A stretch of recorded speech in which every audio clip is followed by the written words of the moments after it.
Nous avons déjà écouté une parole précieuse et je crois chaque parole que nous lisons ou que nous avons lu.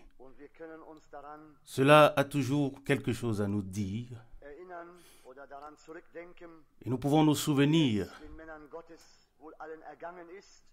comment cela a été pour les hommes de Dieu dans les temps anciens.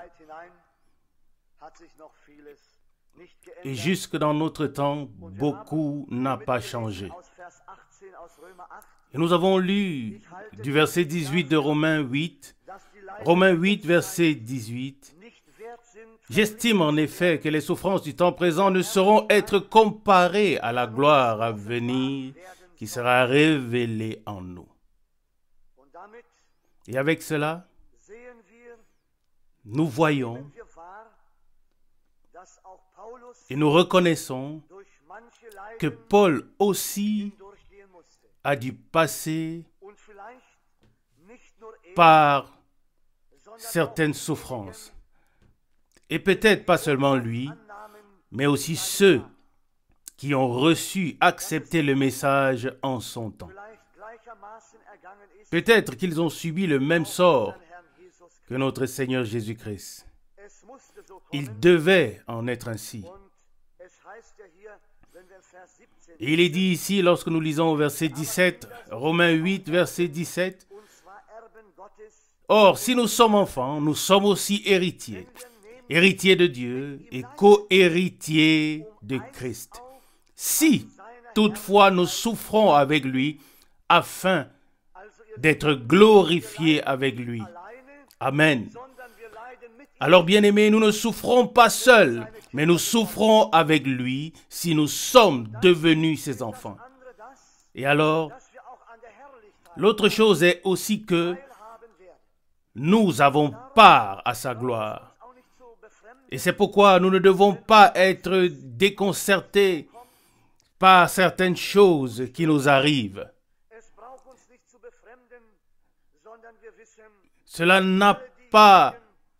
Ce n'est pas nécessaire que cela nous soit étonnant. Tous ceux qui nous ont précédés, petits ou grands,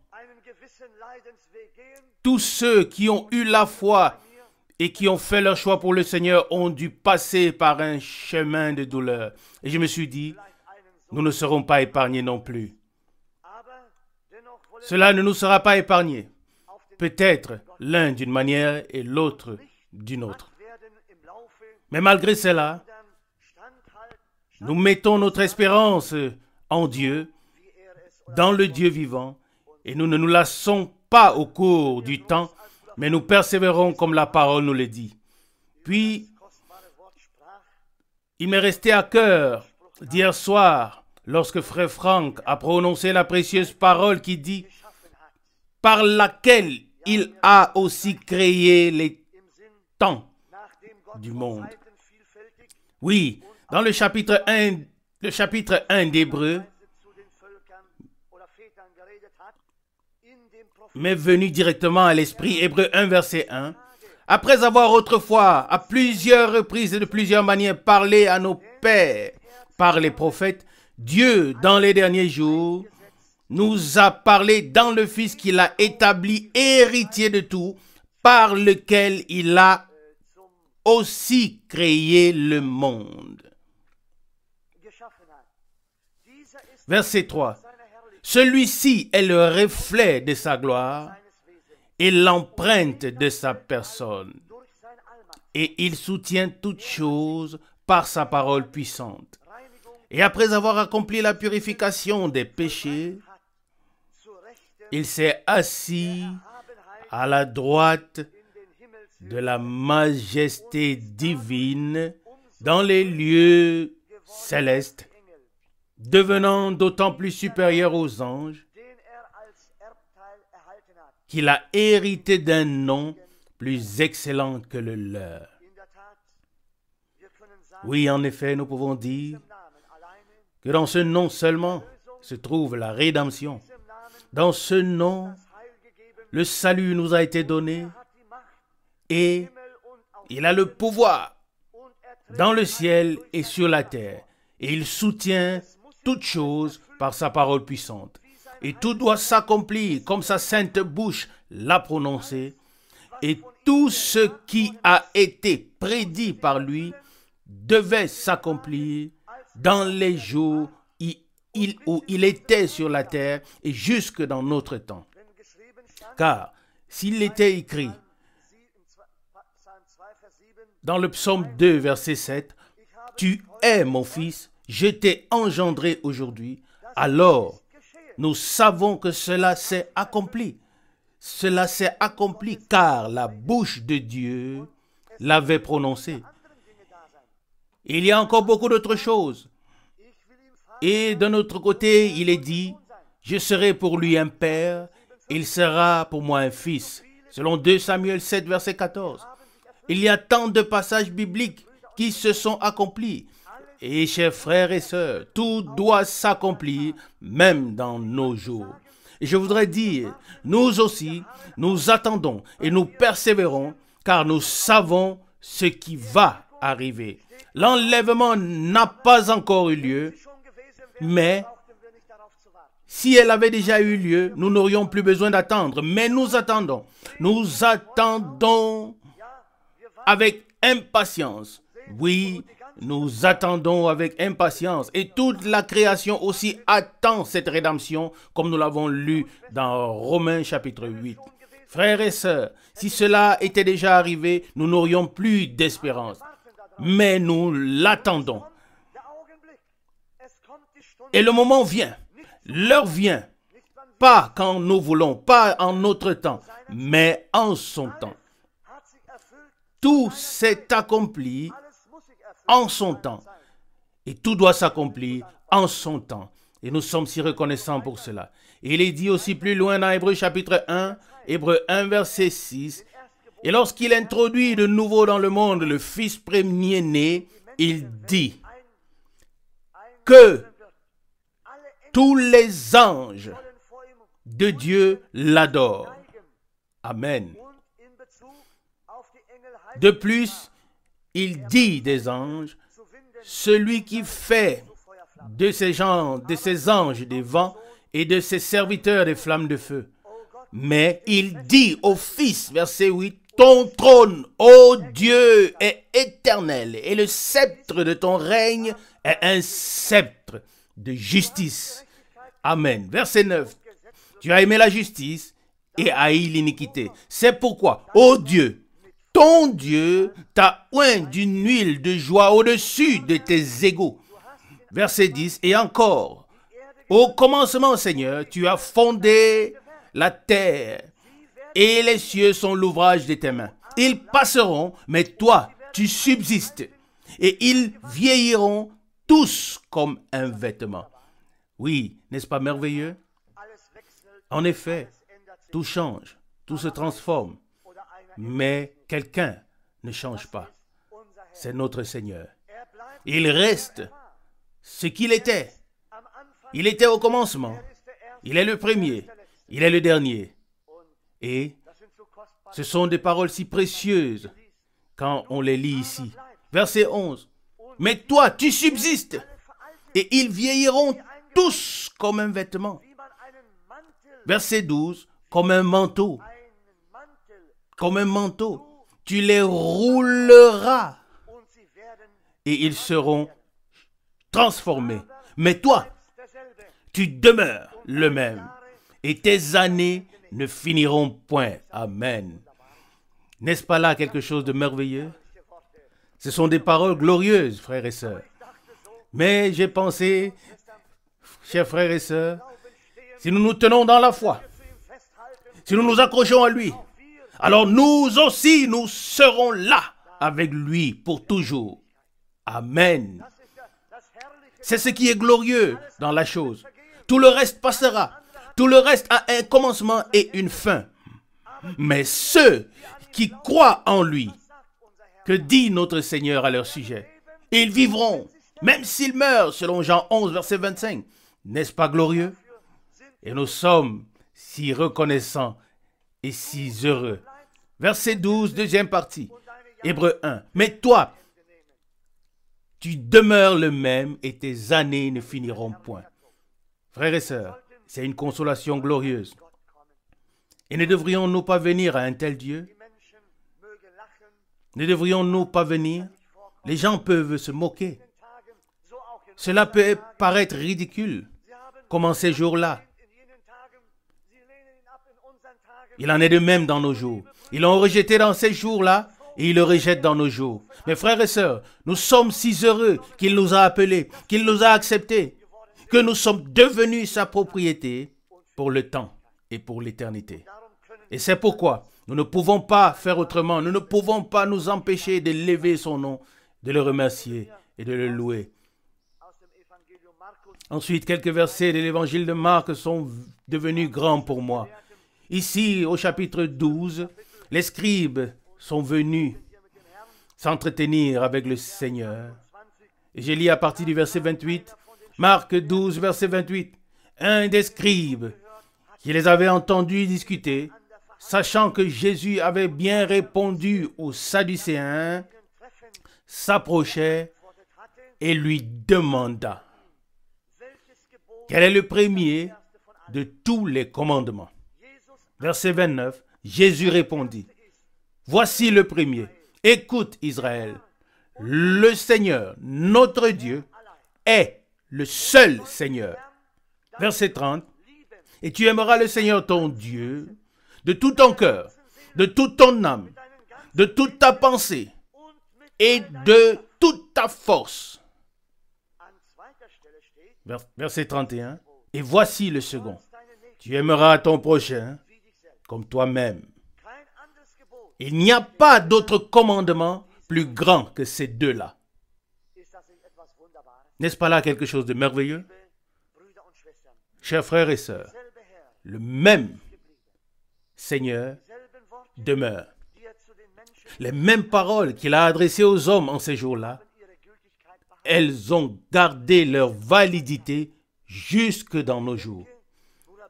Et je pense que Frère Branham m'a toujours dit: l'aimez-vous? Est-ce que vous l'aimez? C'est ce qu'il a toujours demandé aux gens. Mais c'est ce que le Seigneur Jésus dit ici. Verset 29, Marc 12. Israël, le Seigneur notre Dieu est le seul Seigneur ou l'unique Seigneur. Verset 30. Et tu aimeras le Seigneur ton Dieu de tout ton cœur, de toute ton âme, de toute ta pensée, de toute ta force.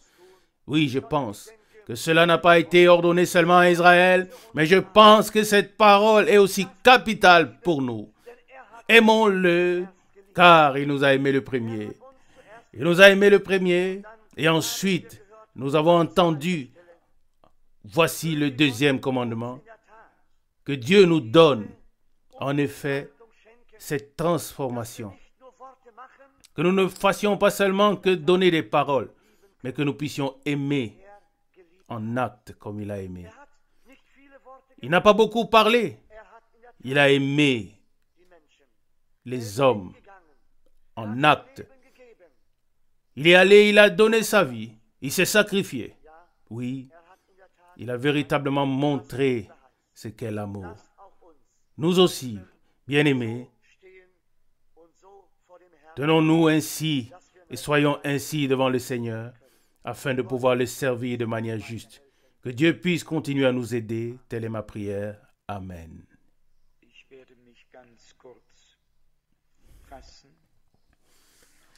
Je vais être bref.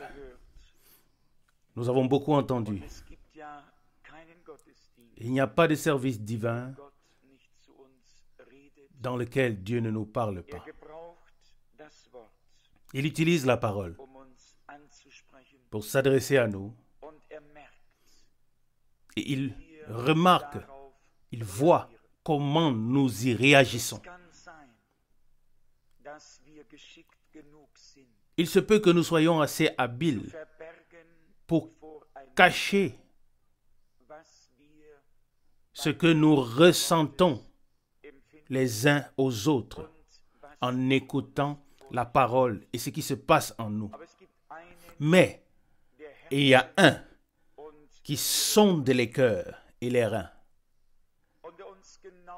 qui nous observe exactement et qui veut nous aider à le croire pleinement. Aujourd'hui, la question n'est pas de savoir qui croit en Dieu, mais la question est de savoir qui croit ce que Dieu a dit. Amen. Dans l'épître de Jacques, il est dit, chapitre 2, verset 19, « Tu crois qu'il y a un seul Dieu, tu fais bien. Mais le démon aussi le croit et il tremble. » Mais les démons aussi le croient et ils tremblent. Le mot ou l'expression foi ne veut encore rien dire. Si ce mot ou cette expression ne peut pas devenir une réalité divine dans ta vie et dans la mienne, et si elle n'a pas été remplie de vie divine par l'Esprit de Dieu. Amen. Qui ne croit pas aujourd'hui? Il n'y a que peu de gens qui ne croient pas, mais ils croient quand même quelque chose, même si ce n'est pas ce que Dieu a dit.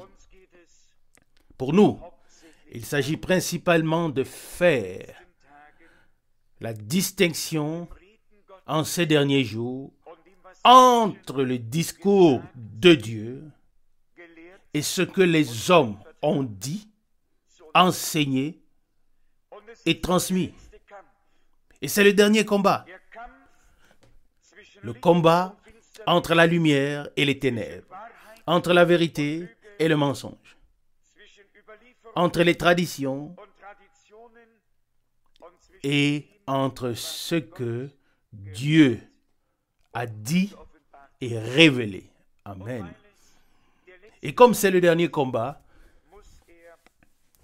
il se peut qu'il soit un peu chaud, car il s'agit de tout.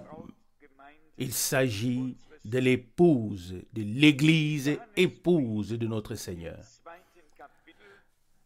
Dans la première épître de Jean, au 2e chapitre, à partir du verset 12, il est écrit, 1 Jean 2, verset 12, « Je vous écris, petits enfants, parce que vos péchés vous sont pardonnés à cause de son nom. »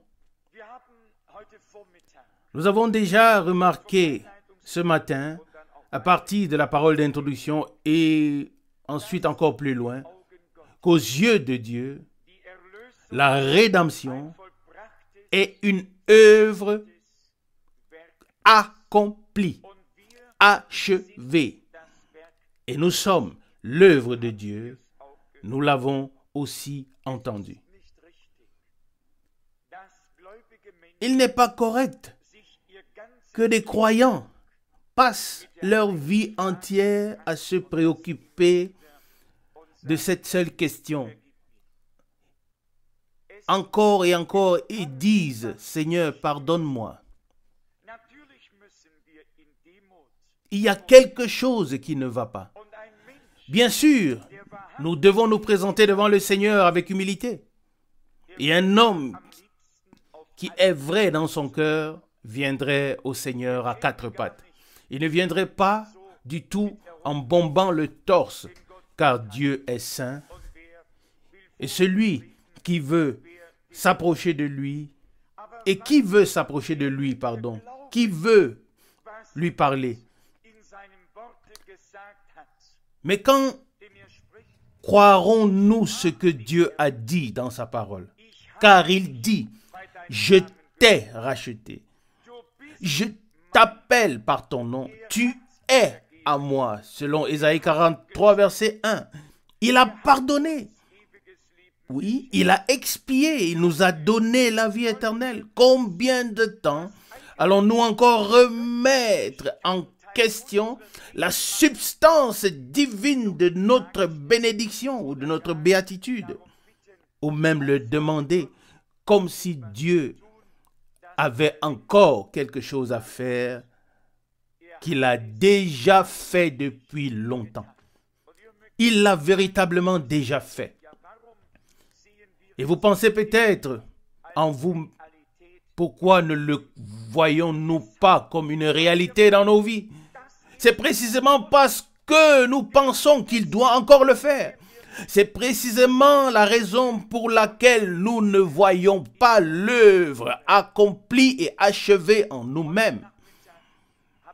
Cet après-midi, j'ai écouté la parole d'introduction juste en partie, tirée de Romains chapitre 8. Il s'agissait en effet de la manifestation des fils ou des enfants de Dieu et la transformation de nos cœurs. Et le point est que nous laissons mourir la vie de Dieu dans notre âme parce que nous nous faisons le plus grand souci pour le corps, la chair. Bien que nous savons très bien que nous devons tous attendre avec patience jusqu'à l'heure de la rédemption de notre corps. Et quand on devient un peu vieux, je le remarque aussi, alors on a mal ici et là, les choses ne sont plus comme elles étaient avant, et on commence à combattre avec Dieu et à dire, Seigneur, tu as dit ainsi de suite, ainsi de suite. Dieu a dit beaucoup de choses, entre autres, je te porterai jusqu'à dans ta vieillesse, jusqu'à ce que tu deviennes vieux avec des cheveux gris. Et il faut s'incliner ou avoir du respect pour les personnes âgées. Dieu ne nous a pas promis la jeunesse éternelle dans ce corps, mais seulement lorsque nous serons transformés. Et nous nous faisons parfois tant de soucis. Ah, l'un a ceci, l'autre a cela, et voilà que nous entraînons Dieu et la parole de Dieu dans nos pitoyables doutes, dans lesquels nous sommes nous-mêmes tombés. Et où reste l'expression la foi et la victoire qui a triomphé du monde. 1 Jean chapitre 5 verset 4. C'est pourtant l'incrédulité et le doute qui nous tirent vers le bas et nous causent de grandes difficultés. La foi peut planer, mais l'incrédulité nous alourdit et nous entraîne vers le bas. 1 Jean chapitre 2 verset 12. Je vous écris, petits enfants, parce que vos péchés vous sont pardonnés à cause de son nom. Je vous écris, verset 3, Père, parce que vous avez connu celui qui est dès le commencement. Je vous écris, jeunes gens, parce que vous avez vaincu le malin. Je vous ai écrit, petits enfants, parce que vous avez connu le Père. Verset 14. Je vous ai écrit, Père, parce que vous avez connu celui qui est dès le commencement. Je vous ai écrit, jeunes gens, parce que vous êtes forts et que la parole de Dieu demeure en vous ou habite continuellement en vous et que vous avez vaincu le malin. Amen. Les apôtres conduits par l'Esprit de Dieu ont eu un tel équilibre dans la transmission. Ils ont su consoler. Ils ont aussi su critiquer ou reprendre. La réprimande et la louange ont toujours coexisté. Et il en est ainsi jusque dans notre temps. Dieu réprimande en toi et en moi ce qui ne lui plaît pas, mais il a aussi des encouragements pour nous. Que diriez-vous si cette lettre nous était adressée? S'il y avait encore des jeunes ici, il est dit, vous avez vaincu le malin. Oui, vous partirez d'ici fortifiés en disant, Seigneur, je te remercie pour cet encouragement. Mais si ensuite vous pensez que le malin ne vous attend plus nulle part et que vous ne le rencontrerez plus sur tout le chemin de la vie, alors vous vous trompez. C'est un combat dans lequel Nous avons été placés et ce n'est qu'à la fin de notre parcours que nous remporterons la victoire et serons alors couronnés comme vainqueurs avec celui qui est sorti vainqueur de Golgotha. Amen. Les derniers versets de 1 Jean chapitre 2 disent, 1 Jean chapitre 2 verset 28, « Et maintenant, petits enfants, demeurez en lui, afin que lorsqu'il paraîtra, nous ayons la joyeuse assurance et qu'à son avènement, nous n'ayons pas à reculer devant lui avec honte. » Ça aussi, c'est une parole très sérieuse. Elle parle du retour du Seigneur et du fait que nous ne devons pas devoir reculer avec honte lorsque le Seigneur viendra. Mais que nous devons avoir la joie de le rencontrer et que nous puissions bientôt nous exclamer du fond du cœur, « Viens bientôt, Seigneur Jésus. » Que ce ne soit pas seulement écrit, que cela devienne pour nous, comme le dit Frère Branham dans le sermon de l'aigle, le nid devient si désagréable pour les petits. Tout ce qui était bon à prendre est jeté en dehors et il ne reste que des choses qui font mal partout. Et il dit, Dieu a fait cela pour que les petits ne s'habituent pas au nid d'ici-bas, car ils ne sont pas des oisillons et ne sont pas attachés à la terre, mais ils sont destinés à s'envoler vers les hauteurs. Amen. Si Dieu fait aussi manifester ou se produire autour de nous des choses qui font un peu mal, il y a bien quelques épines ici et là, alors qu'importe. Cela pourrait signifier, écoute mon enfant, je suis sur le point d'arriver. Vous vous êtes si bien installé sur terre, mais je veux vous prendre plutôt dans ma gloire. Et il est toujours agréable de chanter, arrache-moi de la terre, rends ma foi grande. Mais si cela est examiné, vérifié par Dieu, nous ne sommes pas du tout arrachés. Nous avons simplement chanté et nous sommes assis comme une mère poule et ce n'était que des paroles.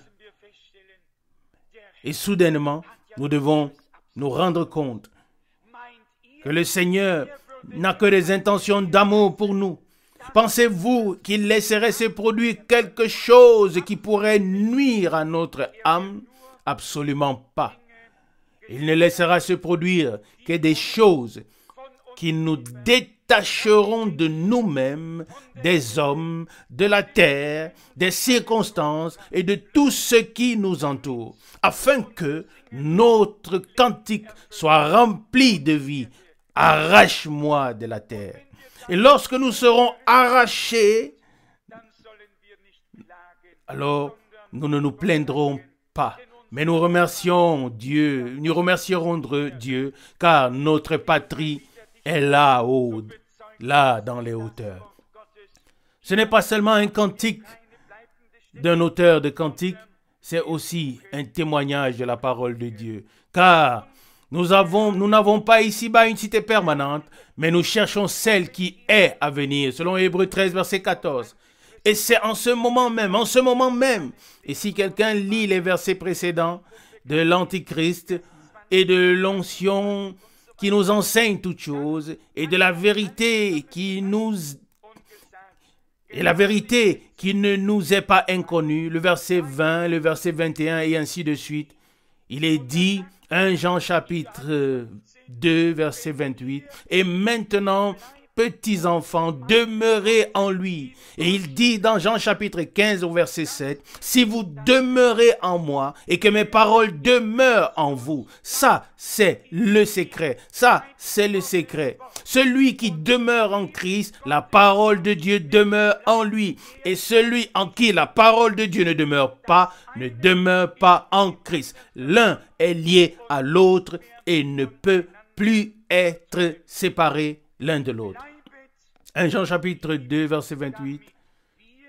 Petits enfants, demeurez en lui, afin que lorsqu'il paraîtra, nous ayons la joyeuse assurance et qu'à son avènement, nous n'ayons pas à reculer devant lui dans la honte. Nous savons que cela se trouve encore aujourd'hui comme parabole dans Matthieu chapitre 25 au sujet des noces, du repas des noces. Au verset 10, à la fin, il est dit, et la porte fut fermée. Et alors vinrent celles qui étaient folles et frappèrent à la porte. Ce jour-là, ils resteront honteux, comme commandés et pas récupérés. Et les Écritures disent, 2 seront couchés sur un même lit, l'un sera pris, l'autre laissé. Luc 17, 34. 2 moudront à la meule, 2 seront dans le champ, un sera pris, l'autre sera laissé. Est-ce que ce sera toi? Est-ce que ce sera moi? Qui franchira la porte des perles en tant que vainqueur, qui pourra entrer dans la belle cité de Dieu? Plus loin, il est dit au dernier verset de 1 Jean chapitre 2, 1 Jean chapitre 2, verset 29, « Si vous savez qu'il est juste, reconnaissez que quiconque pratique la justice est engendré ou né de lui. » L'injustice est liée à l'impiété ou à la transgression de la foi, de la loi, pardon. L'injustice est liée à l'impiété et à la transgression de la loi. Vous pouvez le lire aussi au chapitre 3, verset 4, où il est écrit, 1 Jean chapitre 3, verset 4, « Quiconque commet un péché transgresse la loi, et le péché est la transgression de la loi. » Le péché est la transgression de la loi. Nous devons également comprendre cela. Certains demandent pardon à Dieu lorsqu'ils se sont fait un peu mal et ils pensent que c'était déjà un péché. Nous sommes arrivés au point où nous sommes des moustiques et nous voulons avaler des éléphants. Nous devons comprendre que Dieu a établi une législation dans sa parole et c'est par la loi que l'on mesure ce qui est transgression et ce qui ne l'est pas. Il n'y a pas de transgression qui ne soit présentée par la loi comme une transgression. C'est pourquoi Christ aussi a été placé sur la loi afin de prendre sur lui le châtiment que la loi a décrété et de faire pénitence et subir la mort. 1 Jean chapitre 3 verset 4, « Quiconque commet un péché transgresse la loi et le péché est la transgression de la loi. » J'avais toujours voulu parler de 2 Thessaloniciens chapitre 2 en relation avec ces passages ici sur l'homme impie qui s'est détaché de la parole de Dieu et qui va dans toutes les directions sauf vers le haut. Il est simplement nécessaire de reconnaître que nous avons une ancre solide pour notre âme et qu'elle est ancrée dans la parole de Dieu. Maintenant, encore les dernières paroles du 5e chapitre à partir du verset 18. 1 Jean chapitre 5, verset 18. Nous savons que quiconque est né de Dieu ne pêche pas. Mais celui qui est né de Dieu se garde se préserve et le malin ne le touche pas. Pouvons-nous croire ça? Quiconque est né de Dieu ne pêche pas. Le péché est la transgression consciente et délibérée d'un commandement, d'une parole de Dieu. Et il n'y aura personne qui est né de Dieu, qui transgresse délibérément ou consciemment un commandement ou une parole de Dieu. Amen. Comment un homme peut-il à la fois aimer la parole de Dieu, aimer Dieu et la transgresser et ne pas la respecter? Ce n'est pas possible. C'est pourquoi, lorsque nous lisons de tels passages de l'Écriture, nous devons également lire les passages qui s'y rapportent. Sinon, nous nous retrouvons dans une détresse intérieure. Et la proclamation doit en effet servir à nous aider de sortir de la détresse intérieure et à nous montrer la voie divine de la rédemption et le chemin de la solution. 1 Jean chapitre 3 verset 4. Quiconque commet le péché transgresse la loi, et le péché est la transgression de la loi. La transgression de la loi. Et ensuite, il est dit au verset 18 de 1 Jean chapitre 5, nous savons que quiconque est né de Dieu ne pêche pas. Ça a été écrit ici sans si ou mais, non. Et il n'y a personne qui puisse y ajouter ou y retrancher quoi que ce soit. Celui qui est né de Dieu, en lui, la semence de Dieu demeure. Et la semence de Dieu est la parole de Dieu. Et si la parole de Dieu demeure en nous et que nous la gardons dans nos cœurs, alors nous ne pouvons pas être en même temps des transgresseurs de la parole que nous avons reçue dans notre cœur.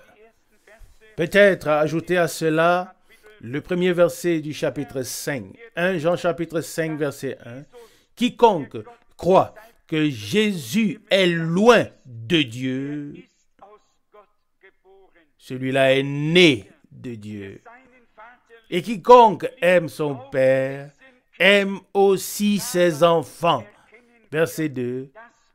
À cela nous reconnaissons que nous aimons les enfants de Dieu lorsque nous aimons Dieu et que nous accomplissons ses commandements. Amen. Je reprends le verset 2. Nous reconnaissons que nous aimons les enfants de Dieu lorsque nous aimons Dieu et que nous accomplissons ses commandements. Il y aurait beaucoup à dire à ce sujet. Mais l'amour de Dieu qui remplit nos cœurs se manifeste en cela et inclut toute la loi et les prophètes lorsque nous aimons notre Seigneur Dieu de tout notre cœur et notre prochain comme nous-mêmes. Et ainsi, nous recevons de Dieu l'autorisation ou la procuration de prendre connaissance de toute la parole avec tous les commandements et toutes les interdictions et de l'accomplir par grâce. 1 Jean chapitre 5, verset 19. Nous savons que nous sommes de Dieu et que le monde entier est sous la puissance du malin. Que cette connaissance divine demeure aussi pour toujours dans notre cœur. Nous savons que nous sommes de Dieu. La semence de Dieu a été placée en nous.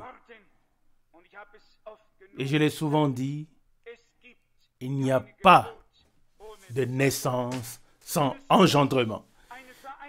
Et il doit y avoir une union. Et cette union doit se faire entre l'Église et Christ pour que la semence divine se déverse, pour qu'une nouvelle vie puisse jaillir de l'Église. Ni les enfants naturels, ni les enfants spirituels ne sont manifestés par le vent. Il doit y avoir une union, un amour. Quelque chose doit se produire pour que la semence divine puisse se manifester. Une relation d'amour entre Dieu et l'Église. Et c'est dans cet amour divin que nous devons être engendrés et naître. Amen. Que Dieu nous fasse la grâce de vivre une foi de manière vraiment profonde et intime, que nous puissions le vivre. Une communion d'amour avec Dieu. Oui, que nous puissions revenir au premier amour et que le Seigneur, par grâce, puisse avoir son chemin avec nous. Prenez courage ou soyez consolés. Prenez courage. C'est ce que nous avons lu. Le Seigneur a vaincu et a pris soin de nous tous. Sa victoire est aussi notre victoire. Et c'est par grâce que nous y serons. Que sa parole et son esprit puissent accomplir en nous ce qu'il s'est proposé de faire. Après que toute la parole a été révélée, toute la puissance de Dieu doit être révélée. Et le Seigneur ne manquera certainement pas de le faire. Il se manifestera. Loué et glorifié soit son merveilleux et saint nom. Amen. Levons-nous et chantons le cœur tel que je suis, tel cela doit être. Tel que je suis, tel cela doit être. Pas ma force, mais toi seul. Ton sang me lave des péchés. Ô agneau de Dieu, je viens, je viens. Crois seulement, crois seulement. Crois seulement, crois seulement. Tout est possible. Oh, crois seulement. Crois seulement, crois seulement. Crois seulement, crois seulement. Tout est possible. Oh, crois seulement. Jésus est ici. Jésus est ici. Tout est possible. Parce que Jésus est ici. Jésus est ici. Jésus est ici. Tout est possible. Parce que Jésus est ici. Père céleste, nous te remercions pour cette heure de grâce et pour ce temps de grâce. Nous te remercions, Dieu fidèle, de nous permettre de séjourner ou d'être ici et de ce que tu nous parles si gentiment. Ô Seigneur, nous te remercions de ce que ta parole nous a nouvellement rencontrés cet après-midi encore. Seigneur, nous savons que nous n'attendons pas en vain, mais nous savons que tu nous as tous dans ta volonté. Oui, ô Seigneur, nous t'attendons. Seigneur, nous te soumettons aussi tous ceux qui touchent l'un ou l'autre, ô Seigneur.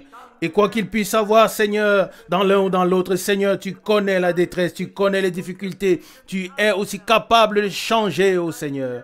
Nous te louons, nous t'adorons, Seigneur, et nous louons ton glorieux et merveilleux nom de Jésus. Je te remercie particulièrement pour tous les frères et pour toutes les sœurs, pour tous ceux qui sont venus ici pour être en communion avec nous et avec toi. Seigneur, merci de tout cœur de nous permettre d'être unis par le lien de l'amour divin. Seigneur, gloire à ton glorieux nom. Amen. Amen.